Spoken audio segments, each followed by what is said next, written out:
हे पार्थ, अगर तुम रीट नामक युद्ध के पहले पड़ाव को सफलतापूर्वक पार कर चुके हो तो रथ को थर्ड ग्रेड की तरफ मोड़ लो। इस वीडियो में मैं आपको बताऊंगा कि रीट थर्ड ग्रेड टीचर मुख्य परीक्षा 2026 में जो होने वाली है उसकी पूरी रणनीति स्ट्रेटजी क्या रहने वाली है और वे गलतियां जो ज़्यादातर स्टूडेंट्स करते हैं और सारे इंपॉर्टेंट चीज़ें मैं बताऊंगा which will ensure your success in third grade teacher exam 2026। तो इस वीडियो को लास्ट तक देखना है क्योंकि एक भी सेकंड स्किप करना आपके लिए घातक साबित हो सकता है। सबसे पहले समझते हैं कि रीट थर्ड ग्रेड टीचर मुख्य परीक्षा 2026 का पैटर्न, ताकि हम सही डायरेक्शन में तैयारी कर सकें। कुल प्रश्न होंगे 150, कुल अंक होंगे 300। प्रत्येक सही उत्तर के लिए आपको +2 अंक दिए जाएंगे और प्रत्येक गलत उत्तर के लिए 1/3 अंक काटा जाएगा। समय अवधि रहने वाली है 2.5 घंटे। और अपने सब्जेक्ट से रिलेटेड सिलेबस आपको जानना है तो डिस्क्रिप्शन में कंप्लीट सिलेबस का वीडियो का लिंक आपको मिल जाएगा। अब मैं आपको वो बताने वाला हूँ जो आपने सही तरीके से फॉलो कर लिया तो आपकी सक्सेस रेट काफी बढ़ जाएगी। शुरू के 2 महीने में कैसे भी करके आपको एक बार पूरा सिलेबस कंप्लीट करना है। जिसकी स्पीड थोड़ी स्लो है वो 3 महीने का टारगेट भी ले सकता है। देखो, हमें पूरे सिलेबस को एक फिक्स टाइम स्लॉट में कवर करना पड़ेगा।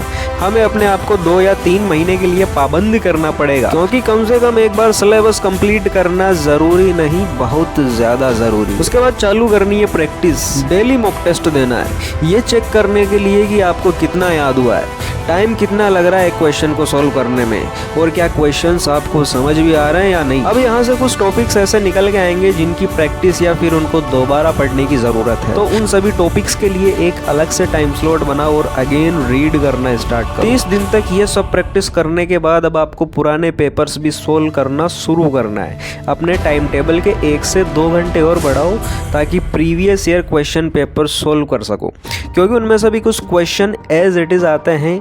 ये हमने रीट प्री में भी नोटिस किया है। अब हम वो टॉपिक्स पढ़ रहे हैं जो समझ नहीं आए, हम मॉक टेस्ट भी कर रहे हैं और हम पुराने पेपर भी सोल्व कर रहे हैं। अब आपको एक और चीज़ टाइम टेबल में ऐड करनी है, संपूर्ण पाठ्यक्रम की पुनरावृत्ति, बोले तो रिवीजन।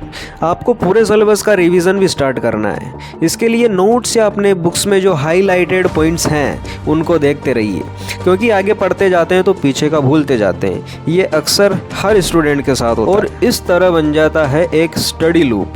आप आगे भी बढ़ रहे हैं लेकिन पीछे का भी आपने पकड़ा हुआ है। अब वो गलतियां मैं बताने जा रहा हूं जो अक्सर काफ़ी सारे स्टूडेंट्स करते हैं, और अगर आप इस एग्ज़ाम को लेकर सीरियस हैं तो ये गलतियां परमानेंटली अवॉइड कर देना। गलती नंबर 1, बिना सिलेबस देखे पढ़ाई करना।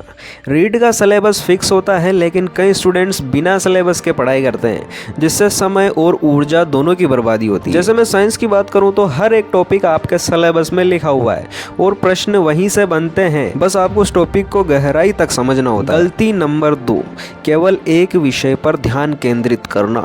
कुछ स्टूडेंट्स केवल 1 या 2 विषयों पर ध्यान देते हैं और अन्य विषयों को नज़रअंदाज करते हैं। याद रखिए, हर विषय इंपॉर्टेंट है और अच्छे नंबर दिला सकता है। इस एग्ज़ाम में एक नंबर मायने रखता है, तो सिलेबस के किसी भी टॉपिक को स्किप करने का सोचना भी मत। बस आपको टाइम मैनेजमेंट थोड़ा सा देखना है कि कौन से सब्जेक्ट को कितना टाइम पढ़ा जाए। गलती नंबर 3, मॉक टेस्ट न देना। मॉक टेस्ट के बिना आप अपनी तैयारी का मूल्यांकन नहीं कर सकते। बिना टेस्ट दिए आप ये नहीं जान पाएंगे कि आपको कितना याद हो गया या कितना समझ आ चुका है। वैसे तो आपने बहुत बार सुना हुआ कि नंबर मायने नहीं रखते, लेकिन अगर आपको सरकारी नौकरी चाहिए तो है पार्थ, नंबर मायने रखते हैं। गलती नंबर 4, बिना स्ट्रेटजी के पढ़ाई करना। सही स्ट्रेटजी के बिना पढ़ाई करना आपको सक्सेस से दूर कर सकता है। एक अच्छी प्लानिंग करना और अपना डिसिप्लिन बनाए रखना, यही सफलता का मूल मंत्र है। अगर आप एक सही डायरेक्शन में मेहनत कर रहे हैं तो रीट थर्ड ग्रेड टीचर मुख्य परीक्षा 2026 में आपका नाम चयनित उम्मीदवारों की सूची में होने से कोई नहीं रोक सकता। यदि आपको ये वीडियो पसंद आई हो तो लाइक करना है और शेयर ज़रूर करना, ताकि अन्य स्टूडेंट्स भी इसका लाभ उठा सके। कमेंट सेक्शन में बताएं कि आपकी तैयारी कैसी चल रही है, और यदि कोई सवाल हो तो मैं आपकी मदद करने के लिए बिल्कुल रेडी हूँ। अगले वीडियो में मिलते हैं, तब तक मेहनत करते रहिए, सीखते रहिए और आगे बढ़ते रहिए। अंत में बस यही कहना चाहूँगा, रीट देवता की जय।